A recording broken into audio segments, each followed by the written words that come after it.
ദോഹയിൽ മലയാളിയായ ബാസിത് ഖാൻ്റെ ചിത്രങ്ങൾക്ക് വേറിട്ട ഒരു ഭാവമുണ്ട്.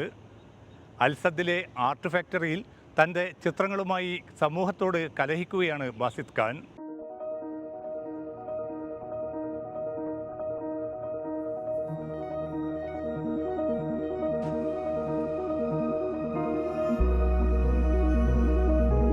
കലാകാരന് തൻ്റെ വികാരങ്ങൾ പ്രകടിപ്പിക്കാനുള്ള മാധ്യമമാണ് കല.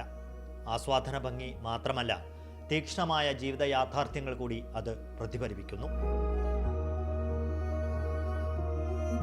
ബാസിത്തിന് തൻ്റെ പ്രതിഷേധങ്ങളും സമരങ്ങളുമെല്ലാം ഈ ക്യാൻവാസാണ്. ചുവന്ന നിറം കട്ടച്ചോരയാണ്, പച്ചപ്പ് പ്രകൃതിയാണ്. ഓരോ നിറങ്ങളും മനുഷ്യവികാരങ്ങളെ കൂടി പ്രതിനിധാനം ചെയ്യുന്നുണ്ടെന്ന് ബാസിത് പറയുന്നു. ക്യാൻവാസിൽ ബാസിത് ചേർക്കുന്ന നിറങ്ങൾ കാഴ്ചയുടെ സൗന്ദര്യത്തോടൊപ്പം 1000 സന്ദേശങ്ങൾ കൈമാറുന്നുണ്ട്. സാമൂഹിക വിഷയങ്ങളോടുള്ള എൻ്റെ ശക്തമായിട്ടുള്ള പ്രതികരണങ്ങളാണ് എൻ്റെ ഓരോ ചിത്രങ്ങളും. വളരെ ബോൾഡായിട്ടുള്ള ലൈനുകളും കളേഴ്സുമാണ് ഞാൻ ഉപയോഗിച്ചുകൊണ്ടിരിക്കുന്നത്. വർണ്ണങ്ങളുടെ തീവ്രത അതിൽ നിങ്ങൾക്ക് കാണാൻ പറ്റും. അതുകൊണ്ട് തന്നെ ഈ സാമൂഹിക വിഷയങ്ങൾ, യുദ്ധം പോലുള്ള കാര്യങ്ങളിലൊക്കെ അതിശക്തമായിട്ട് എൻ്റേതായ അഭിപ്രായങ്ങൾ ഞാൻ എൻ്റെ മാധ്യമം എന്നുള്ള നിലക്ക് ഇതിലൂടെയാണ് പറയുന്നത്. ഹിംസ അഴിഞ്ഞാടുന്ന ആധുനിക സമൂഹത്തിൽ ഗാന്ധി എന്നും ഒരു പ്രതീക്ഷയാണെന്ന് ബാസിത്തിൻ്റെ ഗാന്ധി സീരീസ് പറയുന്നു. അനീതിക്കെതിരായ ധീരമായ കലഹങ്ങളാണ് പല ചിത്രങ്ങളും. യുദ്ധത്തിൻ്റെ ഭീകരമുഖങ്ങളും കർഷക സമരവുമെല്ലാം പ്രദർശനത്തിനുണ്ട്. റിയലിസ്റ്റിക്കായും അബ്സ്ട്രാക്റ്റായും ബാസിത്ത് അത് ക്യാൻവാസിൽ പകർത്തിയിരിക്കുന്നു. മനുഷ്യനും തമ്മിലുള്ള കലഹം മാത്രമല്ല, പരിസ്ഥിതിയോടുള്ള കലഹങ്ങളും ബാസിത് വരച്ചിട്ടിരിക്കുന്നു. എക്സ്പ്ലോയിറ്റേഷൻ ഓഫ് നാച്ചർ എന്നാണ് ഇതിൻ്റെ ടൈറ്റിൽ കൊടുത്തിരിക്കുന്നത്. ഏകദേശം ഒരു 3 മാസത്തോടെ എടുത്തിട്ടാണ് ഈ ചിത്രം എനിക്ക് കംപ്ലീറ്റ് ചെയ്യാൻ പറ്റുന്നത്. ഇതിലൊരുപാട് സാമൂഹിക വിഷയങ്ങളാണ് ഞാൻ ഉദ്ദേശിച്ചിട്ടുള്ളത്. ലോകത്ത് നടന്നുകൊണ്ടിരിക്കുന്ന അക്രമങ്ങളും പ്രകൃതിയുടെ അമിതമായ ചൂഷണവും ഇത്തരം വിഷയങ്ങളാണ് ഇതിലുള്ളത്. ഈ മനുഷ്യൻ ഇതൊന്നും കാണുന്നില്ല. അതായത് ഈ മനുഷ്യനെ ഉദ്ദേശിച്ചത് നമ്മളെയാണ് ഉദ്ദേശിക്കുന്നത്. ഈ ലോകത്ത് നടക്കുന്ന ഇത്രയും വലിയ പ്രയാസങ്ങളും ഒന്നും കാണാതെ മനുഷ്യൻ ഇങ്ങനെ ഈ കാഴ്ച നഷ്ടപ്പെട്ട ആളായിട്ടാണ് ഇരിക്കുന്നത്. ഇവിടുന്ന് ഒരു പക്ഷി, അതായത് സമാധാനത്തിൻ്റെ ഒരു പക്ഷി അതിലേക്ക് പോകാൻ ശ്രമിക്കും. പക്ഷേ ആ മനുഷ്യൻ ഇവിടെ വരച്ചിരിക്കുന്നത് തലയില്ലാത്ത ഒരാൾ.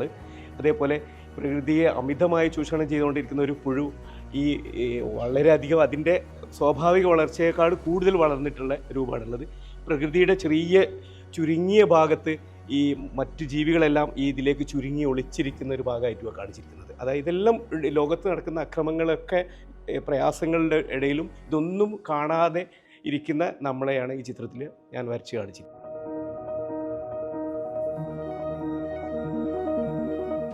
കോഴിക്കോട് സ്വദേശിയായ ബാസിത്ത് 9 വർഷത്തിനിടയിൽ വരച്ച ചിത്രങ്ങളാണ് പ്രദർശനത്തിലുള്ളത്. ഈ കാലഘട്ടത്തിനിടയിൽ ചിത്രകാരൻ്റെ വളർച്ചയും ചിന്തയിലെ മാറ്റങ്ങളുമെല്ലാം പ്രദർശനത്തിൽ നിന്നും വായിച്ചെടുക്കാം. 28 വർഷത്തെ ഖത്തർ ജീവിതത്തിൽ കണ്ട കാഴ്ചകളും ബാസിത്ത് വരച്ചിട്ടുണ്ട്. ഒരു എക്സിബിഷൻ കാണാൻ വേണ്ടി വളരെ കാമായിട്ട് വന്നതാണ്. പക്ഷെ വന്നപ്പോഴാണ് മനസ്സിലാവുന്നത് ബാസിത്തിൻ്റെ ഓരോ ചിത്രങ്ങളും ഓരോ പെയിൻറ്റിങ്ങുകളും സമൂഹത്തോട് സംവദിക്കുന്ന പെയിൻറ്റിങ്ങുകളാണ്. നമുക്ക് കാണാൻ കഴിയുന്ന പല വിഷയങ്ങളും ഇപ്പം നടക്കുന്ന പല വിഷയങ്ങളിലെയും റിഫ്ലക്ഷൻ ബാസിത്തിൻ്റെ പെയിൻറ്റിങ്ങിൽ മനോഹരമായിട്ട് വരച്ചു വെച്ചിട്ടുണ്ട്. മലയാളികൾ മാത്രമല്ല, സ്വദേശികളും ബാസിത്തിൻ്റെ വരകൾ കാണാനെത്തിയിരുന്നു. This one actually took my eyes and my heart too. The colorful colors that he used, also the figures and everything, and also the artworks that is shown in general is very good. Basit is a very passionate artist. I have known him since 2 years, almost 2 years. And I have seen that he has a lot of potential in the artwork. ചിത്രകലയിൽ master ബിരുദധാരിയായ Basith Qatar civil ഏവിയേഷനിലെ meteorology department graphic ഡിസൈനറാണ്.